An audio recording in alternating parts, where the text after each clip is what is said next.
காஞ்சிபுரம் தொகுதி அதிமுக வேட்பாளர் பெரும்பாக்கம் ராஜசேகரை ஆதரித்து மதுராந்தகம் பகுதியில் அதிமுக பொதுச் செயலாளர் எடப்பாடி பழனிசாமி பரப்புரை மேற்கொண்டு வருகிறார். நேரலை காட்சி.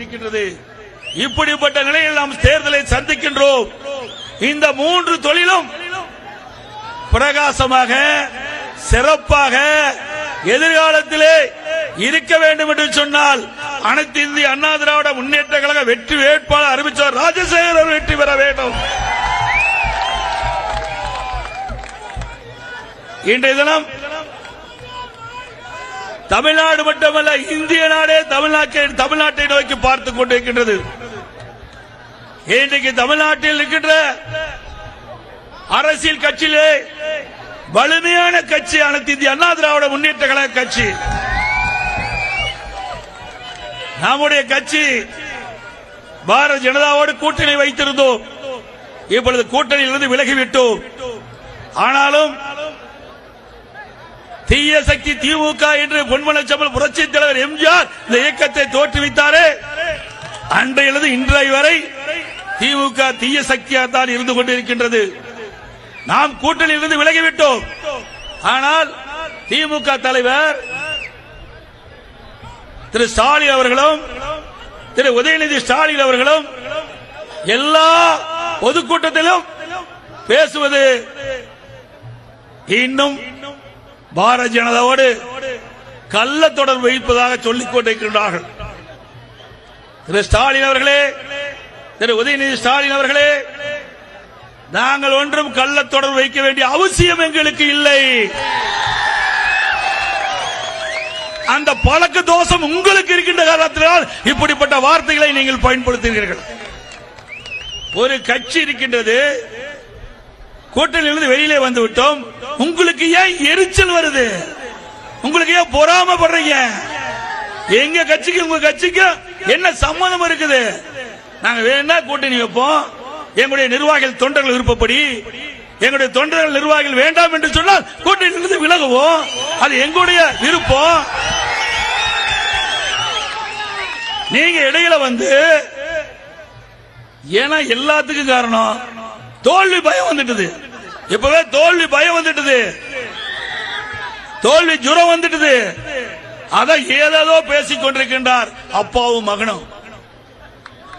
திரு ஸ்டாலின் அவர்களே, இது அனைத்து இந்திய அண்ணா திராவிட முன்னேற்ற கழக தொண்டன் எடுத்த முடிவு. நான் இங்க இருக்கின்ற தொண்டையின் ஒருவனாகத்தான் இருந்து பேசிக் கொண்டிருக்கின்றேன். உங்களை போல் தலைவனாக இல்ல. தொண்டனோடு தொண்டன் இருந்தால்தான் என்ன கஷ்டம் நஷ்டம் துன்பம் துயரம் எல்லாம் தெரியும். திரு ஸ்டாலின் அவர்களே, நீங்கள் வந்த பாதை வேறு, நான் வந்த பாதை வேறு. நான் இந்த கட்சிக்கு உழைத்தேன், தலைமைக்கு விசுவாசமாக இருந்தேன். எங்களுடைய நிர்வாகிகளும் தொண்டர்களும் என்னை பொதுச் செயலாளராக பார்த்து அழகு பார்க்கின்றார்கள்.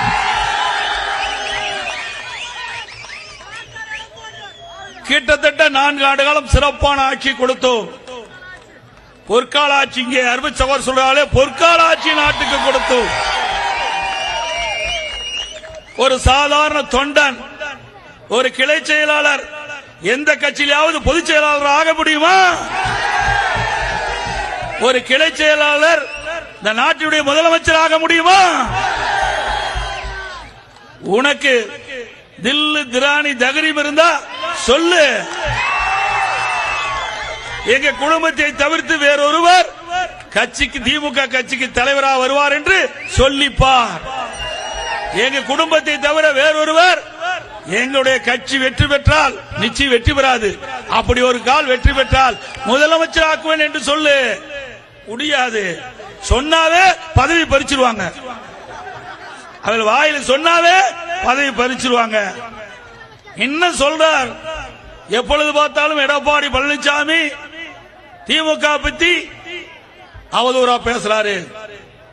இன்றைக்கு திரு கருணாநிதி குடும்பம் ஒரு கம்பெனின்னு பேசுறாரு. அது குடும்ப ஆட்சி என்று சொல்லுகிறார்.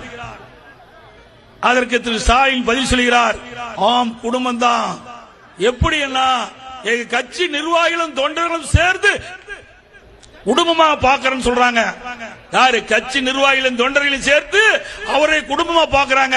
நானும் அதான் சொல்றேன். அதிலிருந்து ஒருத்தர் காஞ்சிபுரம் அதிமுக வேட்பாளரை ஆதரித்து தற்போது மதுராந்தகம் பகுதியில் அதிமுக பொதுச் செயலாளர் எடப்பாடி பழனிசாமி பரப்புரை மேற்கொண்டு வந்த நேரலை காட்சிகளை பார்த்தோம்.